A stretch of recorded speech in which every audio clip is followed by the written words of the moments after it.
What is going on, Tentacre? My name is Billy the Squid, and why haven't you played Mortal Shell yet? Shame on you. Well, if you're a PS4 owner, there is literally no excuse for you not to try out this amazing Souls-like. And if you want to play it on PC or PS5 or Xbox or anything else that is available on, it is $30. That is that good indie pricing at work, folks. Plus, it does go on sale fairly regularly. The game's a little over a year old at this point, so whenever those Steam sales come around, it will be in that lineup. So, why? I can tell you all day to go buy it, but I need to give you answers why, and boy, do I have the answers for you. Mortal Shell, for me personally, is my favorite non-FromSoftware Souls-like that I have ever played. It does things in such a unique way, such a charming way, and ways that keep with the Souls formula enough to call it a Souls-like, but deviated enough so that it's not a Souls clone and it has its own identity, which I think a lot of Souls-likes these days struggle with. They tend to go too hard into directly the FromSoftware formula, and you're not gonna outdo From, bud. Hate to tell you. But what Mortal Shell does, it does very, very well, and it really stretches the limitations of what this genre can hold, and I hope more games like it come out. But I've rambled on long enough. Let me give you some examples.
So when the game starts out, you are going to be this nice little semi-translucent blob of flesh and anger. No mouth, a la Deadpool in X-Men Wolverine.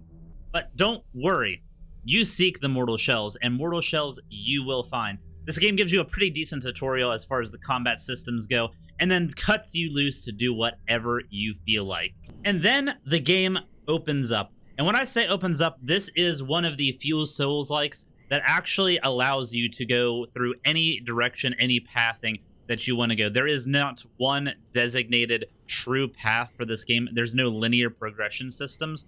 Yes, all the dungeons do have one entrance, one exit. There's no branching pathways to get from A, B, C, and D. But you can tackle these dungeons in any method that you see fit to get all of the juicy loot that lies inside. Now, this is not a procedurally generated game. All the loot is static, so once you play through this game once or twice, you will know where each shell is and each weapon is, and you can kind of formulate your paths to prioritize those items and shells that you want. And there is a decent selection of weapons and shells from this game. One thing I will warn before you get into this game, and this might be a good or a bad thing depending on what your ADHD mind can handle. This is a fairly short game. Depending on how quickly you adapt to the combat systems, how fast you progress through the game, how much you look through each nook and cranny, the game can take anywhere between, I would say, 5 hours at the speed runniest for a first playthrough, or somewhere probably around like 10-ish if you wanted to go more of a slow burn completionist route.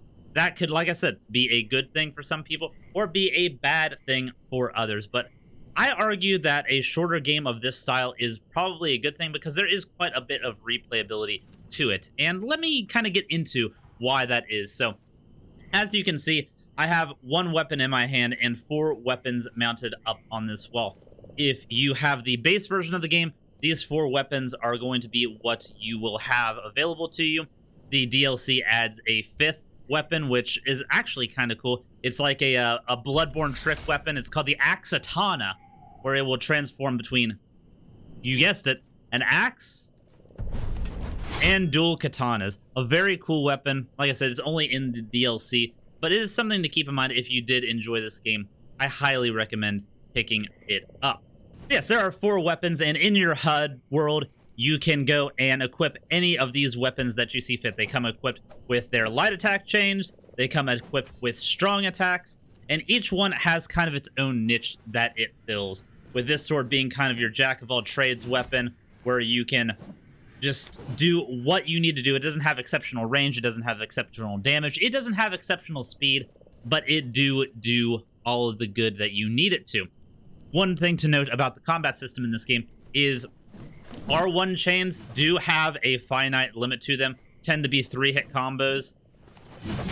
What you can do in this game, though, is your R2s, your strong attacks, tend to be enhanced finishers. So depending on where you throw them into your chain, you will get a different result. A base R2 is going to get you a thrust. If I R1, R2, it gives you kind of an uppercut. If I R1, R2, or R1, R1, R2, you get a really cool, and this is probably my favorite for this weapon, a Mordhau animation that gives you quite a bit of cleave. And then if you 1, 2, 3, and then go into an R2, it resets your combo and you get that thrust to start off another one. And just because they are finishers doesn't mean that you can't throw them in. So you can R1, R2, R1 again to complete any combination of 3-hit attack combos. It's a very good combat system. It allows for a lot of flexibility in what you want. There tends to be a move for every situation. Definitely very good combat design. And with only 4 weapons base, they really needed to nail this aspect. And I think they did it very, very well. To give you kind of an overview, like I said, this sword is your jack-of-all-trades weapon.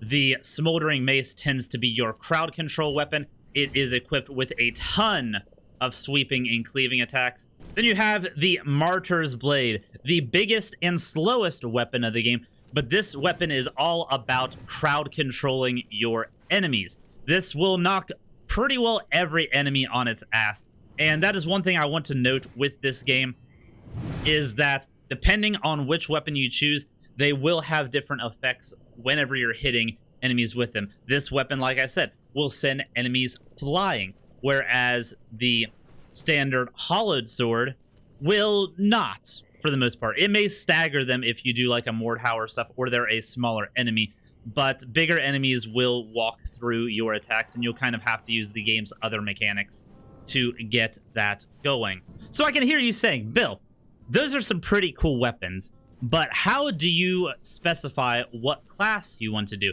Is it just one static character, or do you have options? Well, the game's called Mortal Shell, and there are a ton of Mortal Shells available to you. Whenever you first start off the game, you only have access to the OG shell. This guy right here. And he is, like his weapon suggests, a jack-of-all-trades shell. He has a decent amount of stamina, a decent amount of health, and a decent amount of your MP resource. He is a good shell. His dodge is nothing to write home about. And as you progress through the game, depending on which routes you take, you will run into the different shells. The cool thing about the shells is they are all available very early into the game. You don't have to trek into any of the dungeons to get them. The centralized area, if you will, of the game, this like swamp forest area, holds every single shell that you will want. The weapons are what you will have to trek into the dungeons for. And if you're wanting to know where each of these shells are located, you can come into your hub world crypt, go up to any of these like ghosty goos, and it'll give you a snapshot of specifically where this shell ended up and how to get there. It tends to be a 3-frame system. It's a very interesting way of allowing the player, once they get to this hub world, to seek out whichever shell they want, or if they want to do the Pokemon collect them all approach, it gives you the ability to do that. I think this was an amazing design choice. The shells are like your character classes in this game, so they are much more important to you and your playstyle than what necessarily the weapons would be.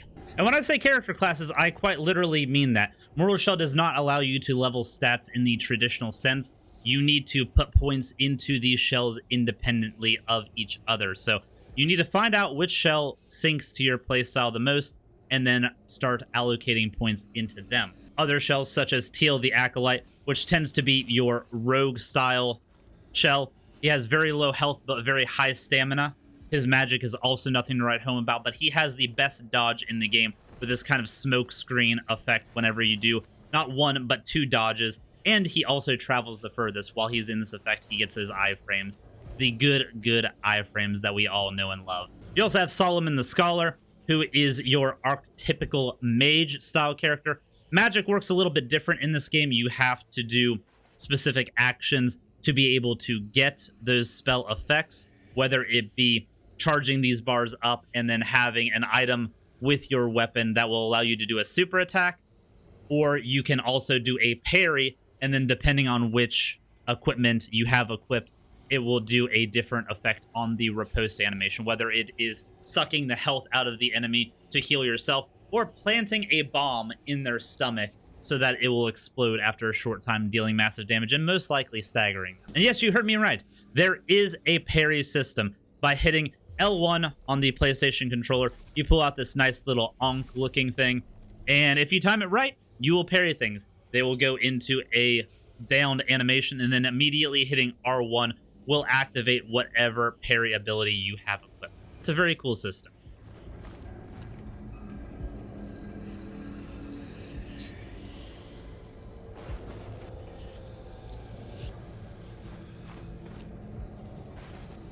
And going over to the last shell of the base game, we have this mammoth man himself. Look at that puny stamina bar. He's got 3 bars of magic, but he has the biggest health pool in the game. This would be what I would suggest the starter class being. Stamina is very important in this game, but the health system is fairly forgiving. And if you do get downed, having this second massive health bar to go through is definitely ideal. Hey guys, post-production Bill here. I just also wanted to note that there's a Ballistazooka, which is a bazooka that shoots rebar through this game, and you can play through this game with no shell. There's a shrine that unlocks that and gives you infinite stamina. It's really fun, but you die in 1 hit. Now, Bill, did you just say when you get downed, you get a second health bar? Yes, that is Mortal Shell's response to having some pretty heavy-hitting enemies, but preventing the frustration of, say, getting one-shot or comboed to death. Whenever you run out of health, you get kicked out of your shell. Every enemy around you gets turned to stone temporarily, and then you have the ability to go through and try to recollect your cell. Sometimes that is easier said than done, depending on how many enemies you got mobbed by. But if you can just walk up and then hit the pickup button, you get a second life quite literally. And then you can go back in and show these ruffians what your fury will bring them. Also, something that this game does different than most Souls-likes is there is no true shield weapon or equipment. A lot of Souls-likes will have some sort of defensive option for you. This game does not do that in the form of equipment, but it gives it to you at base. So not only can you dodge through enemies' attacks, trying to get as much distance as you can, and sucking those sweet little iframes to death, you also have this game's unique mechanic, hardening. As you saw with when I got hit, it turned everybody to stone. You can do that effectively to yourself. So if you see an attack coming, say you have ran out of stamina, and you don't have the stamina to dodge, you can just turn yourself into a statue temporarily. And this is something that is on a very short cooldown. You'll hear that little sound cue, and the circle around your meter will flash. That means you're good for another hardening. While you are hardened, you will not take damage. As soon as you get hit, you'll be kicked out of that hardening stance, but you will have probably about a second or so to still not take any damage as you roll to safety. This can be a very useful method. Say you're taking this shell, you run out of stamina. Your stamina does regen while you are in the hardened state. So you can regen your stamina and then use that to get out. Or, one of my favorites, since you can do hardening at any point in your attacks, you can have it set up so that when you come out of getting hardened, you immediately counterattack. So, as you can see here, I go in, I'm hitting, and then I can go straight back into comboing. It is a very, very fluid system. It is a very good system, and I highly recommend you getting used to more of the timing aspect of this. Do not sleep on this mechanic. If you are going to have trouble with Mortal Shell, it is because you are not taking advantage of the hardening system in this game. It is pivotal to getting good. So once you've picked your shell, the class that you want to go with, how do you advance that character? Well, as I said, each shell goes and has its own specific uses and unique play styles.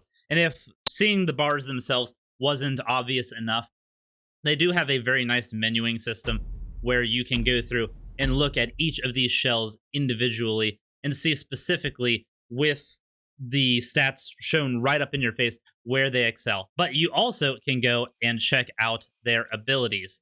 Each one of these shells has a wheel system similar to this. You have major abilities through the topper portion, and then along the bottom you have more passive effects, such as regaining your last chance, which is where you get kicked out of your shell and have to jump back into it once you've killed enough foes. So if you get kicked out of your shell, you can kill enough enemies and you'll get that ability to be kicked out again instead of just dying immediately the second time.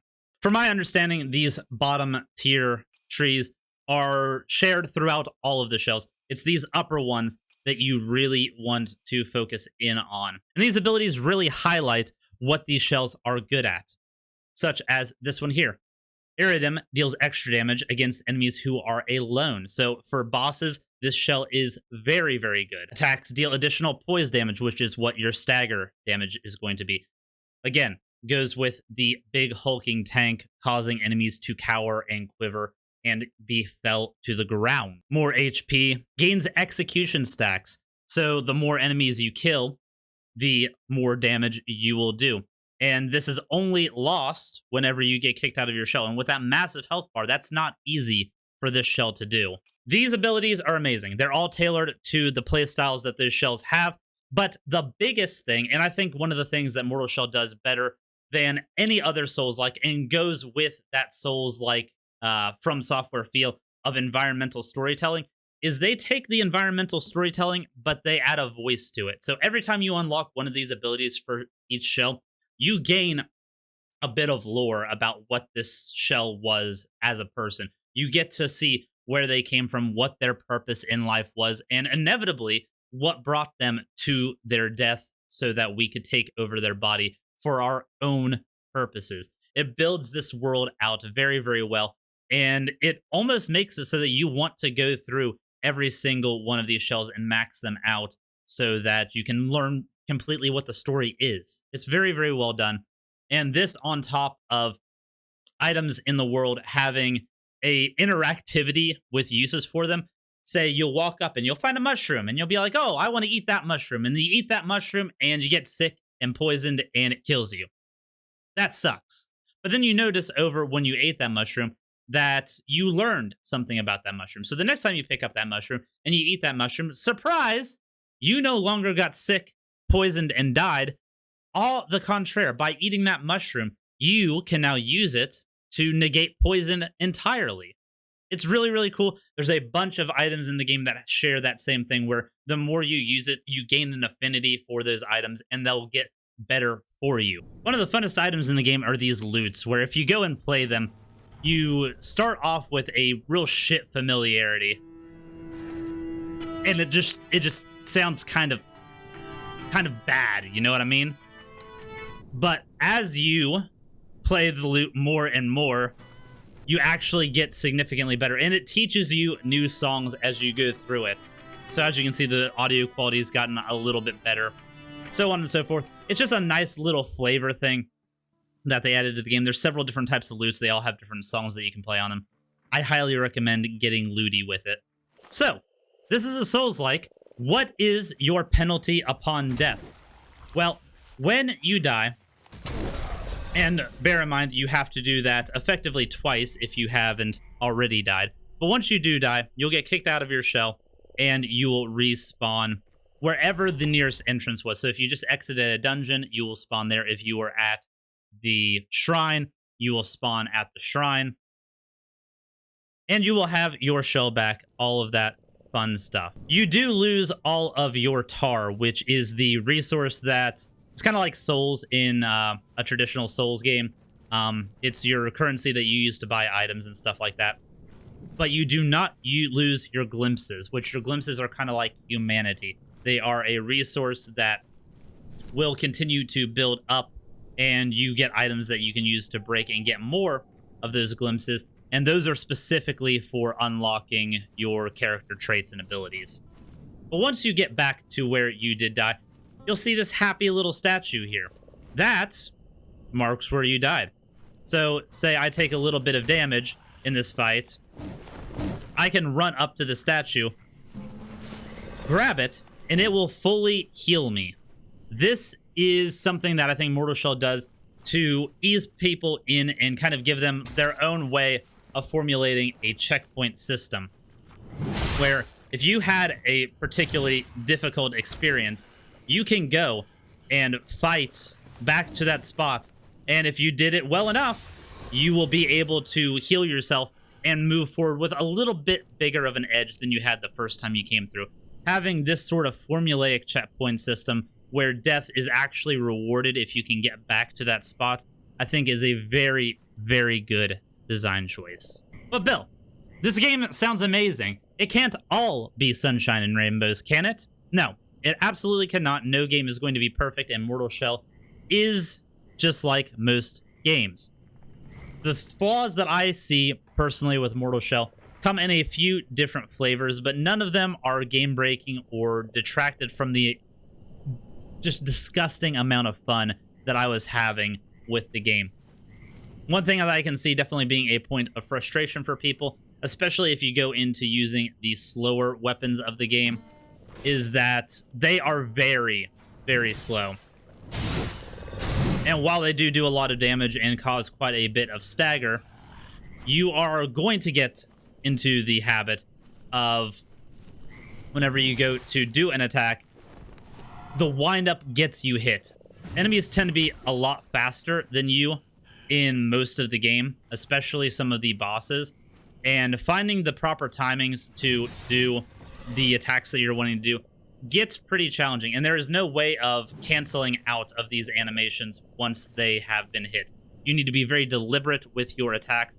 As soon as you go into it, you have to go at least until the tail end of the animation before it will let you counter out in any way. This is why I say hardening is your best friend. Yes, these attack animations are extremely deliberate, but you can harden in literally any portion of these animations and hold it for as long as you need to.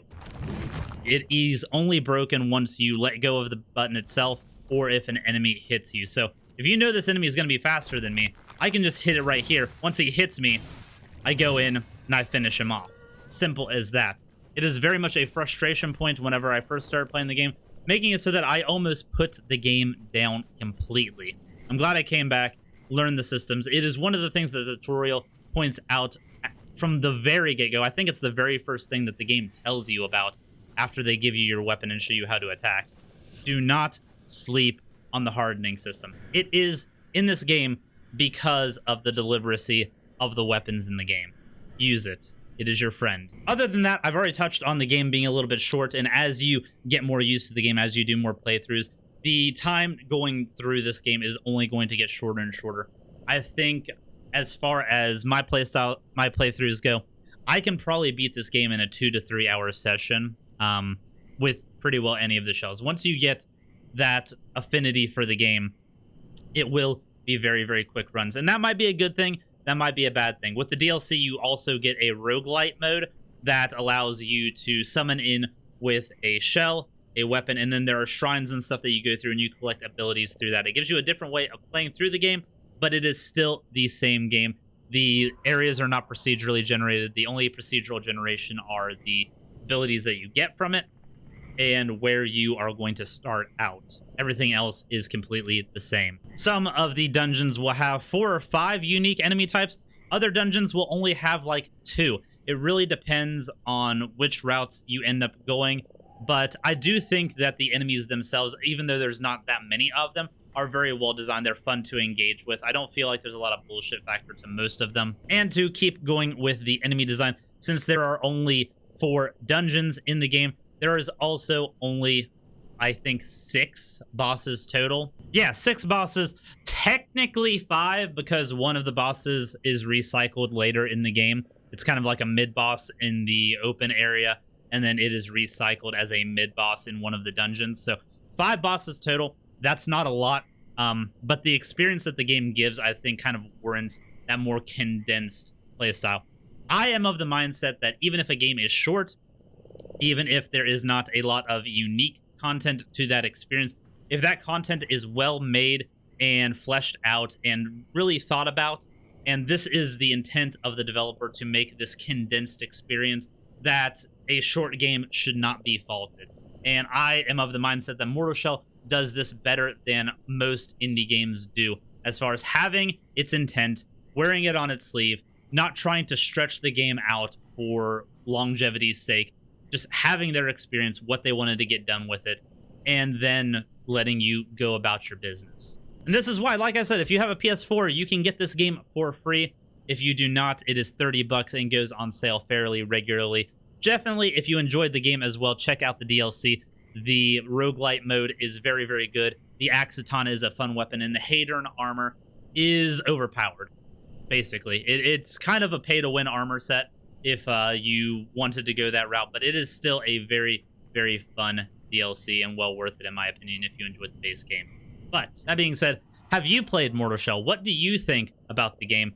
And if you haven't played Mortal Shell, did this video convince you to give it a try? Let me know down in the comments below. Also, subscribe to the channel for more Souls-like content coming up.